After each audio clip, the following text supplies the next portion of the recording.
Hello, friends and fellow travelers. I'm your host of SuperNature Cafe, David Mage. And I'm your co-host, Reverend Audra from One Soul Awakening. Thank you for taking the time to tune into our show where we discuss the reality-bending stories and experiences from our SuperNature podcast. SuperNature Cafe seeks to be respectful to all people, humans, beings, and creatures of the universe alike. What we discuss and our content may not be suitable for all listeners.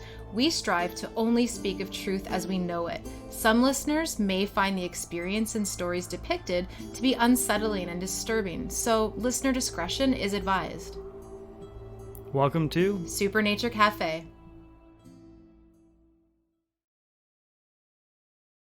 This being our first podcast, I figured probably a good idea to just briefly discuss our title. So, supernature is not a real word. It is, I learned, a old 70s song by a artist named Saron. Beyond that, to me, idea of the outdoors, of our physical nature, to mean everything from the paranormal to alien encounters to life after death. All of these factors that we think of as supernatural and otherworldly, I think we need to start lumping them all together and including all of the new concepts that we are developing through our scientific communities, from the quantum realm to multiverse, like to alternate universes, parallel universes. All of this, in my mind, should be lumped into what nature is, and hence supernature.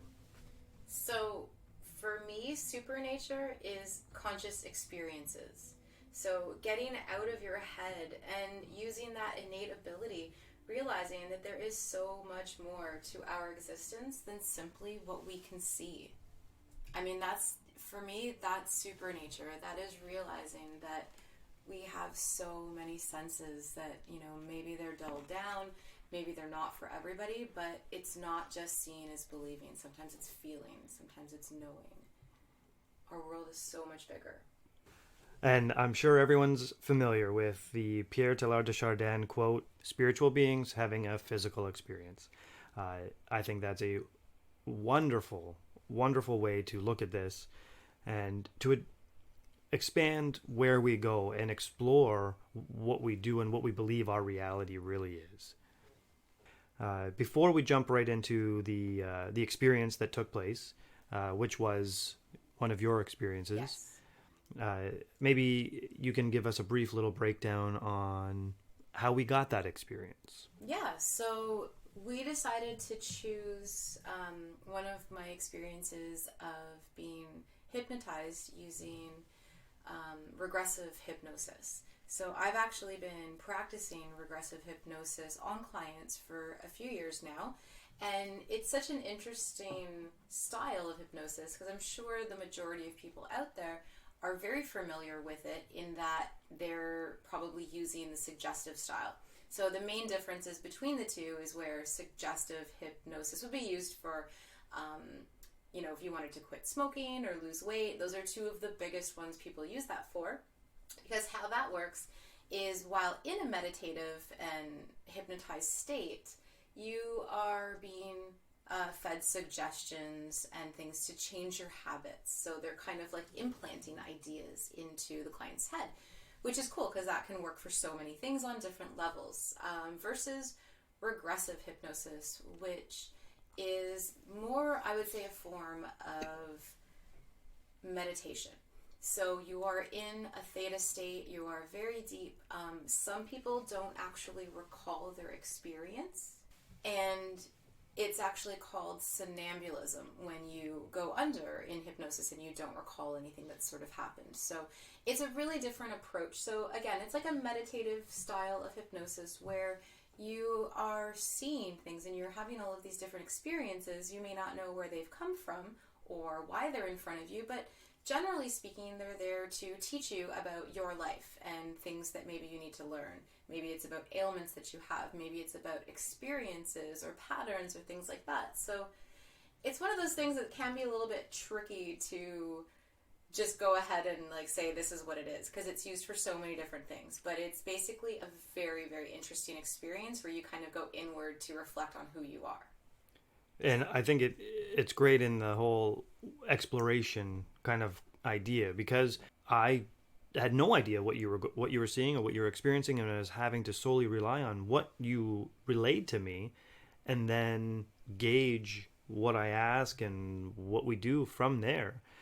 Like it's great that we learn these techniques and these ways to maybe help navigate through that, but it really is on the person in the hypnotic state, on what they experience and what they go through.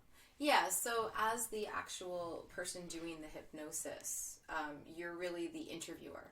And, you're interviewing these people to just pull that information out, because now that I've been on both sides of it as the client end, you kind of realize that unless you're getting asked questions, you're not really talking about what you're experiencing. So the person who's actually doing the hypnosis on you really needs to get in there and interview and ask the questions and paint this picture so that you can navigate that person through the worlds or the realms that they are experiencing and actually help them.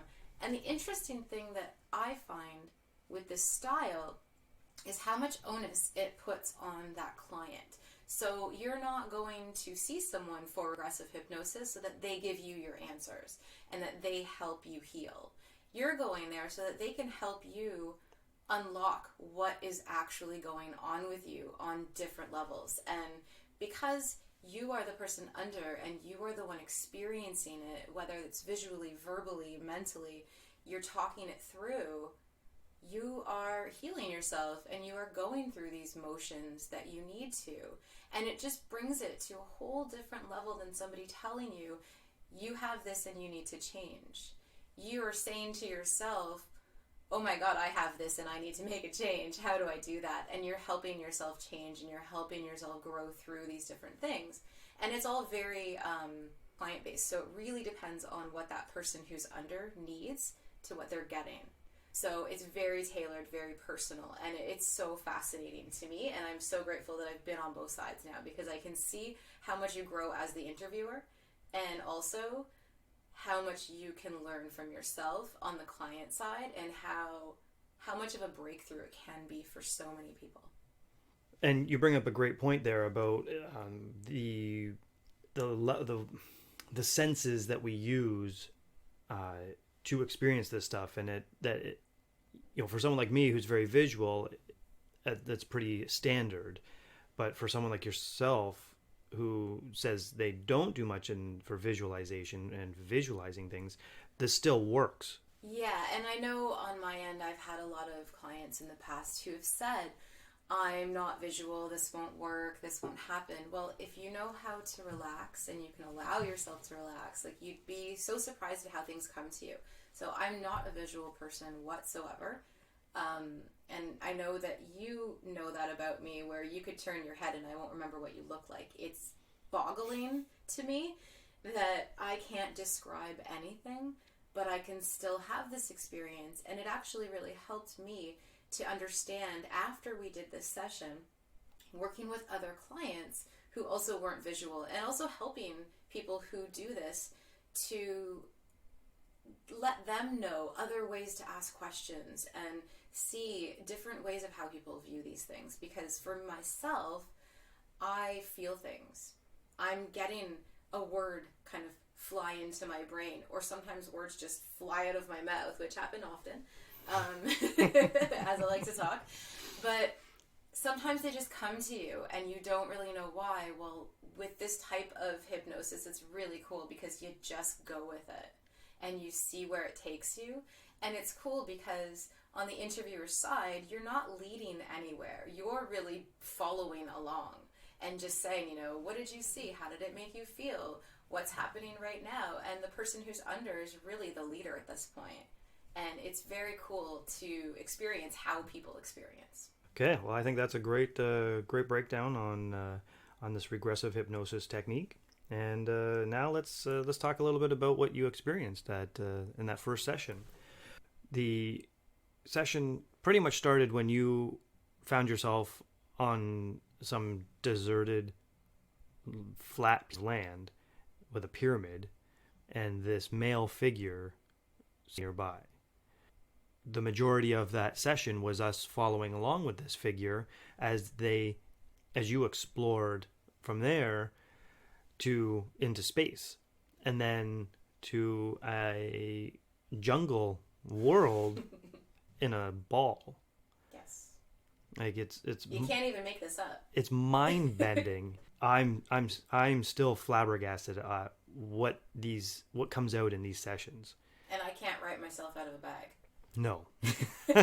I've watched you try. Yeah. It's interesting because I wasn't sure if I was that person or if I was watching that person or how to kind of relay it. It almost felt, looking back, that he was sort of the person that I was following. It was like Alice in Wonderland, you know? I was following the rabbit, and it was him showing me all of these different things. And it definitely didn't feel like it was any part of our system that we're in now. You mean solar system? Solar system. Like our...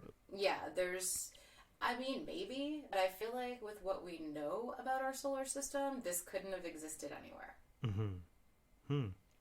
Which is fascinating that you get that impression from being under, just based on what you're experiencing and stuff, and trying to place it in reality. Well, it wasn't boiling, it wasn't gassy, and it wasn't frozen, and it wasn't here. So, those are kind of the options that we have with our solar system. So where does it fit in? Well, it doesn't fit into any of them. Mm-hmm. Unless we're talking about a different time. Yeah.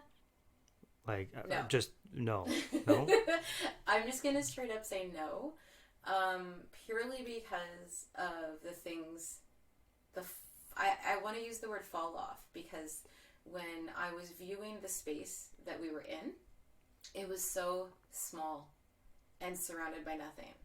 Mm-hmm. It was almost like you've kind of cut out a big chunk of a beach and floated it out somewhere into the middle of nothing. So, I mean, when you look around, there's nothing below you, there's nothing beside you. Where would that be? I mean, maybe from another time. Who knows? I didn't get dates, but I just don't get that feeling. We will actually have much more exploration with this figure, as well as numerous other interdimensional beings. Yeah, I think we can say all of us are. Like like in this hypnotic state, we're meeting through this regression. We are meeting other beings and exploring their worlds and experiencing life through them. And yeah, this figure will come back in other sessions. He's an interesting, quirky little thing. Mm-hmm. Now, one thing came up in the session that I wanted to just get your impression on was you noted this man was just waiting for us. Mm-hmm. So, like, did he know that this was going to happen? That this was going to take place? I feel like yes. I mean, when I kind of came upon the scene, I do recall it was sort of like he was very relaxed, leaned back. I think we even said like there was 1 foot up, kind of leaning on this pyramid structure that wasn't super huge, but just behind him. And it reminded me of, I think the only way I can explain it right now would be like a cowboy leaned back against something with like a piece of wheat in their mouth. Like, oh, hey, you're here. Cool. Let's go. Yeah. It was just very like nonchalant, not like, oh my God, where is this energy coming from? What's happening? It was just like, okay. Yeah. We begin. There was no surprise on that end. Yeah. Absolutely not. Yeah. No, he was very excited to show me a bunch of different things that he was doing, that he was like, guess what you can do too? Check this out. And it was interesting. It felt like there was an excitement to show us something. It's also, like, I want to note too, it's interesting to talk about this because I recall waking up and not remembering much. And the more that I read through the notes and see, like, it opens up little bits and pieces here and there, but it is really interesting because I don't think everyone's the same, but I don't recall every single bit. So it is really neat being able to go through this, because I think every time I listen to it, something new is recalled, which is really cool. Mm-hmm. And that kind of plays into like this, are you making it up idea? And God, I wish I was. yeah, like, That'd be... and it's so true. And going back to that somnambulistic level or type of person that does actually like have no recollection of the experience at all, yet they're communicating throughout upwards of an hour to an hour and a half. And I'm looking at them going, wait a second, you've been under for almost 2 hours. What do you mean?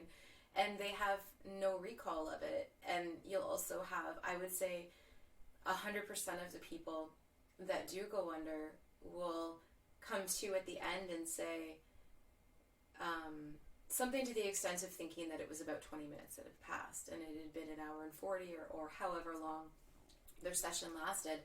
And there really is no time or space or anything. It's just you are in it, it's happening, it is everything, and time doesn't really exist. So when you come out of this, there's a bit of a shock of like, what the hell just happened?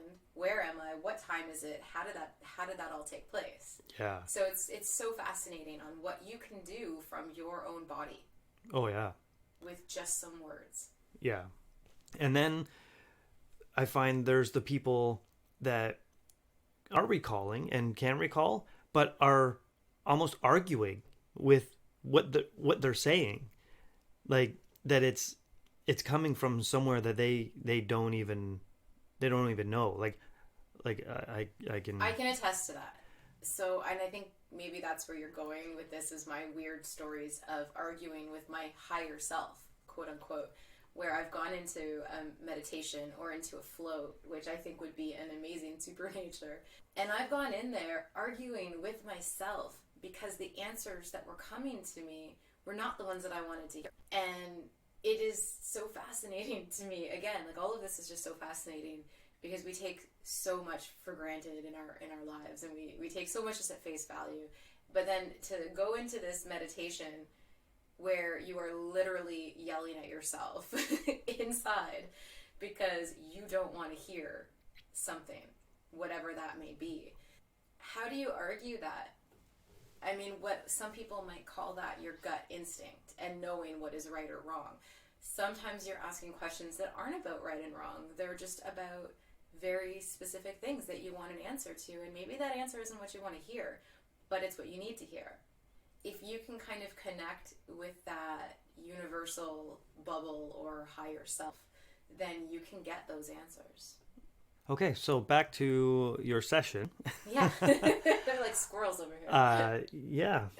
I wanted to bring up one moment where you mentioned the blueskins. Mm-hmm. If you recall anything about these other beings that apparently were a part of Earth and are connected to humans. I would love to sit here and have an amazing story about that, but I don't. And that is definitely an area that I don't see when I think about it. Mm-hmm. And I don't know what it looked like. I don't know. I have no recollection of that entire piece. So there's a one of those situations where you express something, you say these blueskins, but now in talking to you about it, there's nothing consciously there connected to it. No. So if I hadn't read through my transcript and you were just to sit here with me now and say, so about the blueskins, I'd say, okay, what blueskins? And no idea whatsoever about them. And I would love to explore that to find out why they were here before us and what happened to them and who they were. That sounds like something we'll have to explore in another session. Accepted. Yeah, absolutely. There was another moment in there that I thought was really fascinating, was when you were explaining kind of along with the blueskins and the earth, that earth is a filter. Mm-hmm. I thought that was a fascinating little idea, because energy catchment, where you have to get to a certain vibration to be able to move on, which is becoming a very common idea that, Earth is a very heavy third dimensional existence where you are going through a lot of heavier energies to lighten and to expand and move beyond. But I also really liked it because you were referencing our water filter in our house, and I did not clue into that until listening back afterwards. And then I realized that it was directly referencing our actual water filter system that talks about the water going through these levels of filters and then coming out the bottom. And then we take that water from the bottom, which has been purified and drinkable. And I just thought that was a really interesting idea, and really interesting that even in this regressive state, your subconscious was using things from here. Yeah, using the stuff in the house to help get this idea across. And it's funny because when you bring that up, I feel don't be upset. I feel the frustration of trying to explain. And when or at least I can only speak for myself, when I'm under and I can't get those words out, there is a frustration. So it's just like, come on, okay, what does he know? Because I was trying really hard to explain something that just was difficult, probably for me to explain. I'm not a wordsmith. It's difficult sometimes. And I remember that moment of saying, like, listen, it's like a water filter. And I do kind of believe that in some degree. I mean, we talk a lot about, especially with things that a lot of us out there have read with like this new Earth and 3D, 5D kind of thing that are overlapping. Well, people who filter through, and there are some that don't. Neither is good or bad. They just happen. Sometimes it doesn't make it all the way. Sometimes it does. And get to experience different things. And whether or not you come out at the end, I guess that's your choice and what you've chosen to experience that time. But you can just reset and start over again. That's wonderful, but exhausting. It is exhausting. Oh. And yeah, like that brings the whole idea that our spiritual consciousness never dies, and that life in this physical sense recurs, as in reincarnation. Oh yeah. And that it's cyclical. One and done ain't happening here. That is just so easy. There is no YOLO. No, that does not exist. You only live always. YOLA. You only keep living. Okay. I wanted to discuss the jungle. Because I really wanted to get your take on what you felt about that jungle scenario that we went to. The jungle was this place that when you experienced it, you were told you helped create this. Yes. And that it almost like its own dimension in this orb, like a planet, like we would think like a planet, but not of planetary size. It was smaller, but it was something that you could go to. Yes. And it was something that you created. Yeah, it had no beginning, no end. I recall that experience a lot because for some reason I want to say that was shown to me because of the vast ounce of fear that I deal with every day in like every facet of life. I've always struggled with being afraid of everything. So I feel like this helped to show me in a very strange way different things and why I'm afraid of them here and not there. When we kind of moved forward out of what we were doing at that moment, we went into a new area, and it was sort of, okay, now what are you viewing? What do you see? I recall almost like I was peering out of a cave, except there was no floor, there was no actual cave, but it was like I was in darkness, and I kind of opened the curtains and poked my head out and went, wow, where am I right now? And I remember feeling like I was in a jungle. which is hilarious because I would never go in a jungle in this life, in this world. It No, you would not. me. When I say I'm afraid of everything, it's truth. So I remember being up in these vines and everything was thick. I could see sky, but I wasn't focused on it at all. I was really focused on the vines and the leaves and branches of things and just the lush surroundings that I was in. I wasn't a physical thing. I didn't have a body, and I wasn't on ground. So when I looked down, it was just more of the same.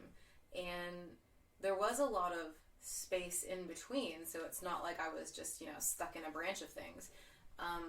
But everywhere I looked, it was just the same, and it was beautiful, but there was no feeling of, oh my God, I'm going to fall, or, oh my God, I'm going to move this way or that way. Oh my God, something's going to come eat me. Yeah, I mean, I'm afraid of birds and bugs, and, I did recall and bears, and bears, lions, and dogs, and cats, and mice, and everything. And trees. And trees sometimes. Yeah, I am afraid of trees, and I'm not sure why. But this was really lovely. So I felt very comfortable and very safe and protected there, and I felt warmth. And when I kind of pull myself out to, okay, where was this place? The only thing that could describe it was a silver ball. And it was almost like looking into something the size of a magic 8-ball, just for like size description. A snow globe. Or a snow globe. Yeah, but it was not clear like that. It was a hard silver orb, but that's where it was. Like Phantasm. Like Phantasm. Sorry, throwback to our scary horror days. Maybe that's why I'm afraid of everything, because I love horror. But yeah, so think of the Phantasm ball. This was like a moving orb, but the entire planet or existence was inside of that. Mm-hmm. Yeah, it's fascinating. It is fascinating, and I know we've kind of talked a little bit about that before too, of almost being like center of something else, if that makes sense. It's like a gobstopper, like that's the center, and there might be other things around it. Oh yes, yeah. I don't want to get into too much of that because that comes up into play, I think, in your second or third hypnosis session. Yeah, they just get start to better explore. And bigger. Yeah. Yeah, we'll hold off on that one. That's coming up. Yeah. So just to kind of go a little bit back in your session, you do go to this nebulous purple, like gel-like substance in the middle of the universe, which is fascinating on itself. But I think you have a really good explanation about it being this healing place that you can kind of travel to and just the cosmic bath. Yeah, yeah, totally. Which is crazy because I don't like baths. But the fact that you associated it at number 8. Yes. And I guess it came to 8 as the color. But I'm just curious, if you had anything else. It was almost like a slime that did not get on you, didn't stick on you. And allowing your consciousness to go there for like a break. And I do recall frustration with that as well, of getting a name for it, because it was almost like, and I think this has come up a few times, where you ask for information and they're just like, my God, why do you need a name for it? There is no name. It is a feeling. It is a place you go to. Stop being human. Like, stop it. That was great. I remember that moment when I was asking about like explanations on things, and there was that hint of frustration. Yeah. And like does it matter? Does it matter? Like, yeah. Do you really need to know that what this place is or where it is? Like, just experience it. Yeah. Right. Oh yeah, because that was when it went to 452. Yes. As if you really have to know. I'm like, well, great. Yeah. It doesn't help at all. I don't know any more. Exactly. But yeah. Because how do you put that validation into something that is not something you can validate? I mean, it is just something. Yeah. And this is what it is. Which again kind of would be an odd thing for you to say. Yeah. If you were trying to make this up. No, it was interesting because I do remember the frustration of it and just being like, fine, like, this is what your words would say for it, but it's not going to get you anywhere. Those numbers, those codes, those names, they won't get you somewhere, because when you put that name to it, you give an idea of what that is, and you have this like preconceived notion of what you're supposed to experience. So instead, it's like, here is the experience that you get.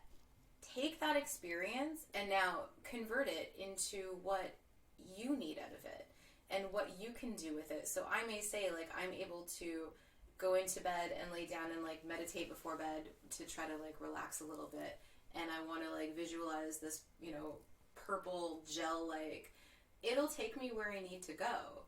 That may not be what works for you, though, and then you'll get frustrated that number 8 didn't work. Yeah. But it's not about number 8. It's about how that experience translates to you. Well, that sums up the things that I wanted to outline about that first session. Is there anything that comes to mind that you want to make sure you bring up or discuss from that experience? There's probably a lot, but I think for me it's just telling people that, you know, keep an open mind with things that you may feel or see. Keep a very open mind, especially right now. Things are changing, things are opening, things are expanding for people, so take things lightly and just go with it, you know. Things are not the same as they used to be. And I think it's good to embrace that.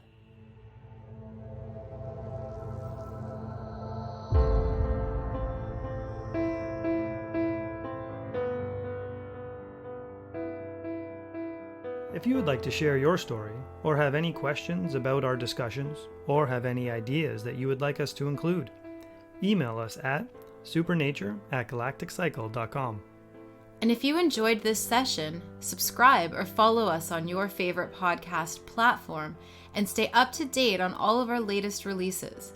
Help us make these shows as interactive as possible, so please reach out and keep this conversation going. You can connect with us in the links in the bio and become a part of the journey. See you next time for more incredible stories. And in all that you do, may you reconnect with the earth. Thank you for listening, and never stop pushing the boundaries of reality.